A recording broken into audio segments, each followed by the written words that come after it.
Bom dia! Estou aqui então para o nosso devocional de hoje e hoje nós vamos ler Isaías 53 a partir do versículo 3, diz assim: E ele foi rejeitado e desprezado por todos, ele suportou dores e sofrimentos sem fim. Era como alguém que não queremos ver, nós nem mesmo olhávamos para ele e o desprezávamos. No entanto, era o nosso sofrimento que ele estava carregando, era a nossa dor que ele estava suportando. E nós pensávamos que era por causa das suas próprias culpas, que Deus o estava castigando, que Deus o estava maltratando e ferindo. Porém, ele estava sofrendo por causa dos nossos pecados, estava sendo castigado, por causa das nossas maldades. Nós somos curados pelo castigo que ele sofreu, sarados pelos sofrimentos que ele recebeu. Todos nós éramos como ovelhas que se haviam perdido, cada um de nós seguia o seu próprio caminho. Mas o Senhor castigou o seu servo, fez com que ele sofresse o castigo que nós merecíamos.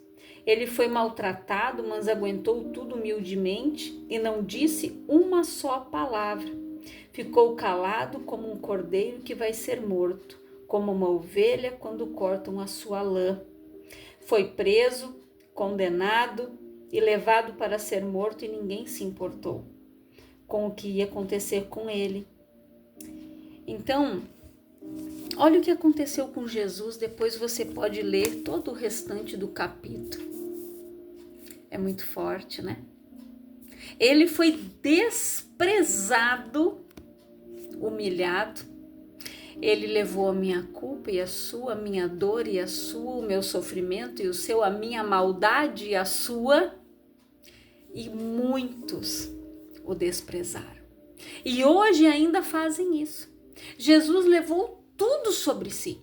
A dor, doenças, enfermidades. A palavra diz que o castigo que nos trouxe a paz estava sobre ele, pelas suas pisaduras nós fomos sarados, na outra tradução.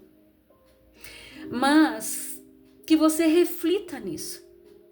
Pelas suas pisaduras nós fomos sarados, curados. Nós precisamos entender que rejeição é algo que nós vamos ter que viver, conviver durante o ciclo da nossa vida. Nós nos curamos quando nós colocamos diante do trono de Deus aquilo que nos causou dor quando a gente era criança, na nossa juventude, na nossa adolescência. Ele lança no mar do esquecimento e ele não torna a pescar mais não. Quando Jesus nos perdoa, ele nos perdoou por completo. Ele cura aquelas feridas. Só que nós precisamos entender que todos os dias nós vamos ter que aprender a lidar com rejeições. Nem todos vão gostar de nós como ninguém gostou também aqui de Jesus. O povo costuma dizer, né? Se nem Jesus Cristo agradou a todo mundo, não serei eu que irei agradar. Então eu preciso trabalhar isso no meu coração e na minha mente para que eu não guarde ofensas, para que eu não guarde mágoas, para que eu não guarde ressentimentos. Jesus, ele levou tudo sobre si. Ele não guardou esses ressentimentos, ele não ficou culpando a Deus, eu levei o pecado desse, daquele outro, olha aí, ó, o que eles estão fazendo agora? Não, Jesus, ele não faz isso. Ele perdoou as nossas culpas, as nossas dores, ele nos perdoou e nos perdoa até hoje.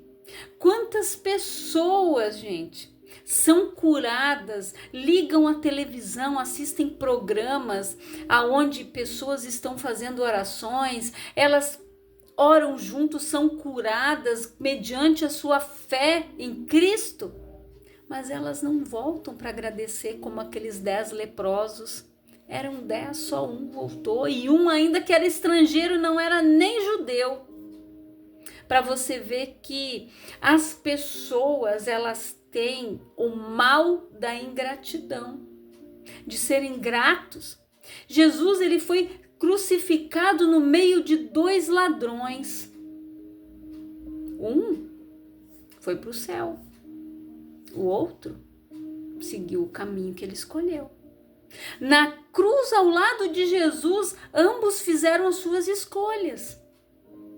Um zombou e o outro disse: esse nada deve, mas nós devemos. Este aqui é justo, nós não. Ele disse: lembra-te de mim, Senhor, quando entrares no teu reino. Ele disse: eu te digo que hoje mesmo eu e você estaremos juntos no paraíso. Porque aquele homem, ele se arrependeu.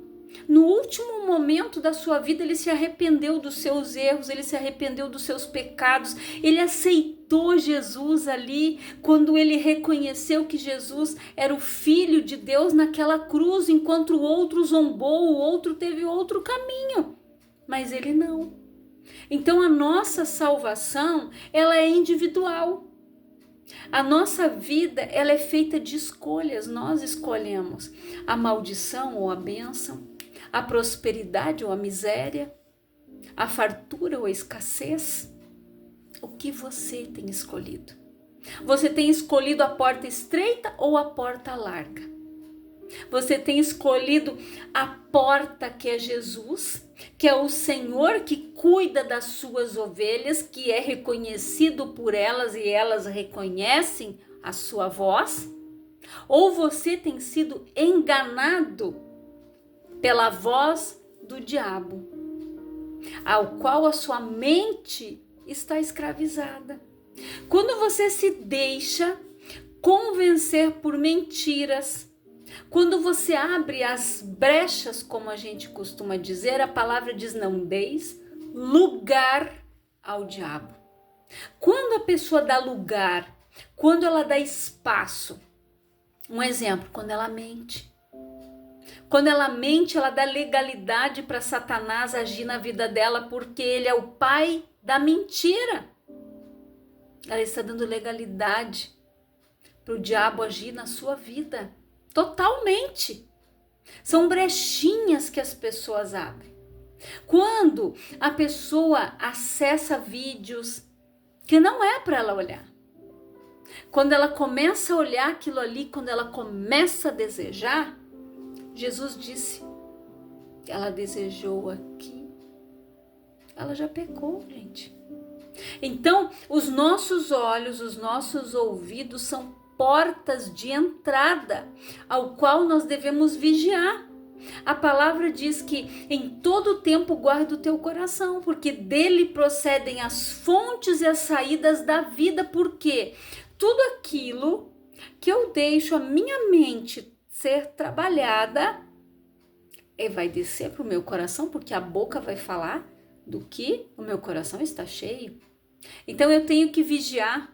Tem um ditado que diz que mente vazia é oficina do diabo. Gente, é uma grande realidade isso.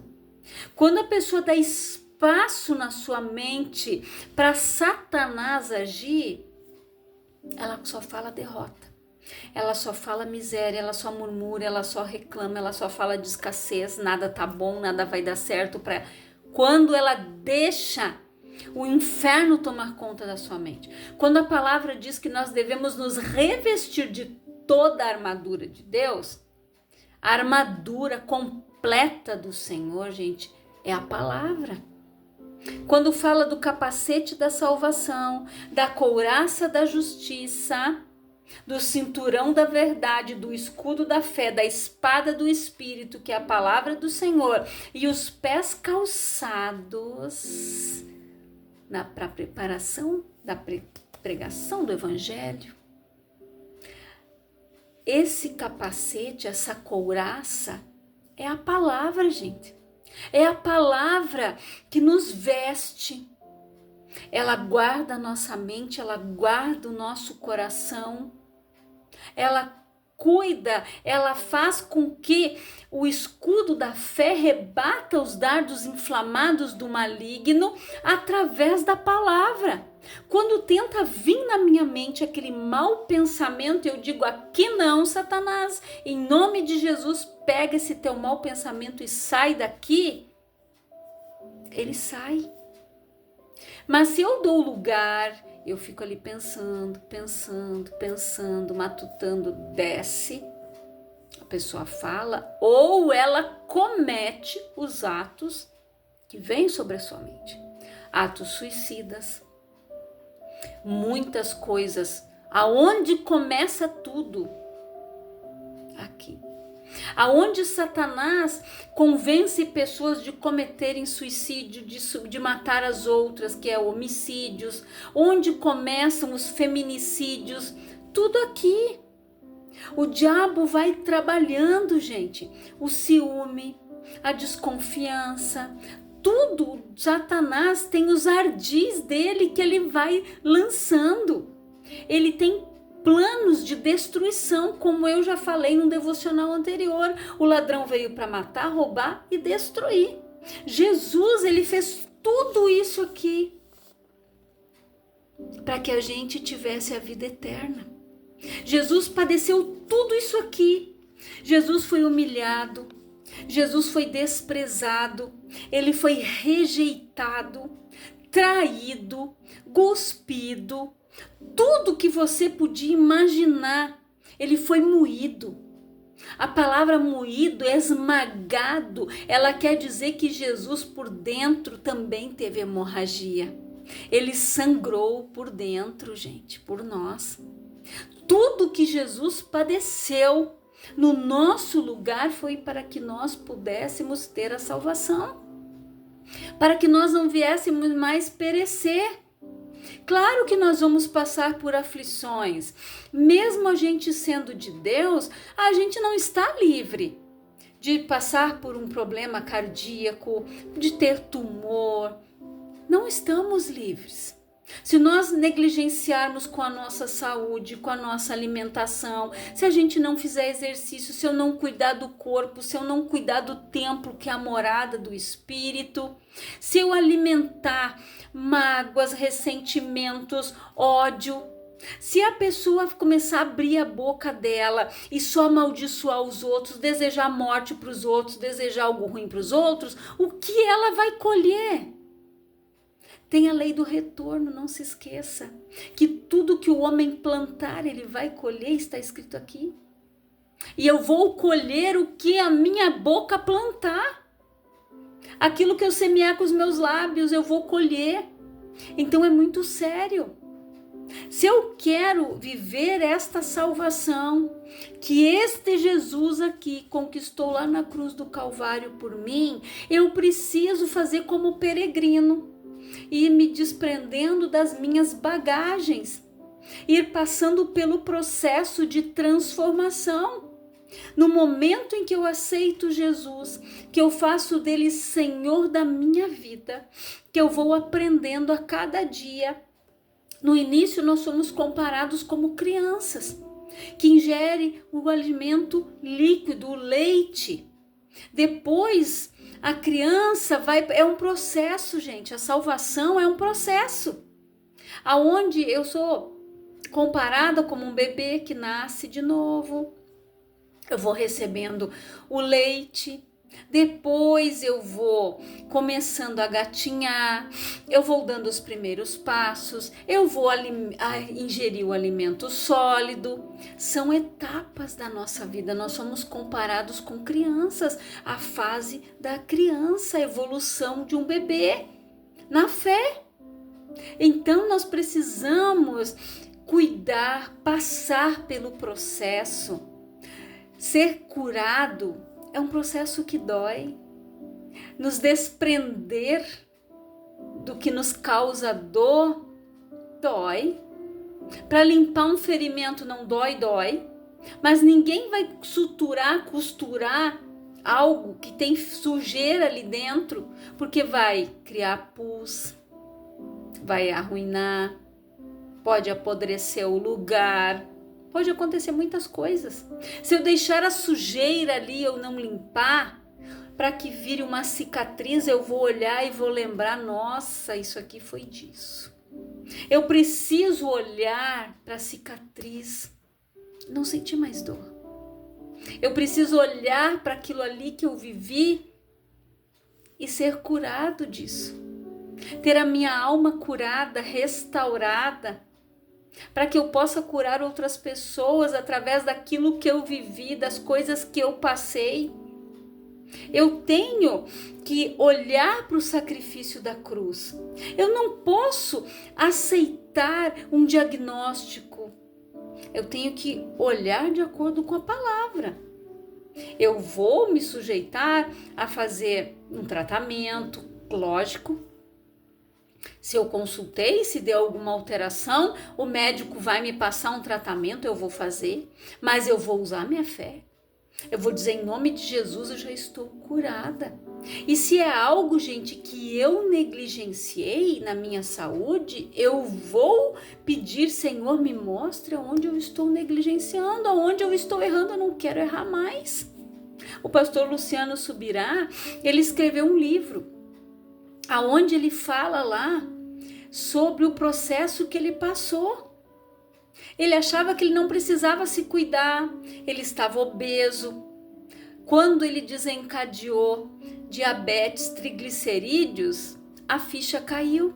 Só que Deus já estava alertando ele, usava pessoas para falar, Luciano, se cuide, você está acima do peso, meu amigo, meu querido. E ele não dava importância, porque enquanto ele fazia exame e não dava nada, ele achava que estava tudo bem. Mas quando ele viu que ele estava ali, ele começou a refletir. Ele começou a orar, o Espírito Santo começou a mostrar para ele através da palavra onde ele estava negligenciando. Ele não dormia direito, ele achava que não tinha necessidade de dormir o número X de horas que nós necessitamos. Então, muitas coisas vão sendo desencadeadas. Se eu não dormir, se eu viver com ansiedade, se eu viver com pânico, então, são coisas que eu preciso tratar. Eu preciso de uma terapia, eu preciso de repente tomar uma medicação, eu vou usar a minha fé e em nome de Jesus eu vou vencer isso, eu vou passar por esse processo. Deus vai usar um médico, Deus vai usar um terapeuta, Deus vai usar um psicólogo, um psiquiatra, algum profissional vai me ajudar, eu vou sair dessa. Então nós precisamos, gente, ser conscientes. Eu não posso ser negligente com as coisas de Deus e também não posso ser negligente com o templo, a morada do Espírito, porque esse corpo aqui eu vou prestar conta dele. Se eu não cuidar bem dele, se a pessoa se deixar levar pelo álcool, pela droga e por aí vai, ela vai começar a denegrir o seu templo. E um dia nós vamos prestar conta para Deus, porque a vida é dele, foi ele que soprou o fôlego de vida aqui, não se esqueça disso. Eu vou prestar conta do que eu fiz, do que eu me omiti, do que eu deixei de fazer. Então nós precisamos passar pelo processo como Jesus passou. Jesus, antes de passar por tudo isso aqui, ele sabia o que ele ia passar. Ele foi para o Getsemane e ele disse, Pai, se todavia passa de mim esse cálice, mas seja feita a tua vontade, não a minha. Ele sabia tudo isso aqui, gente, que ele ia enfrentar. Ele foi levado como uma ovelha muda ao matadouro. Aqui ainda diz ali, igual quando eles prendem as ovelhinhas para tirar a lã e elas ficam bem quietinhas. Assim Jesus foi morto. Ele não falou nada. Ele era inocente. Ele levou a nossa culpa, a nossa dor, o nosso pecado, a nossa enfermidade. Ele levou tudo. Então, não culpe a Deus das coisas erradas que têm acontecido na tua vida. Não culpe a Deus porque tudo são negligências nossas. Negligências de pessoas antepassados nossos. Então, eu não posso culpar a Deus das coisas que estão acontecendo.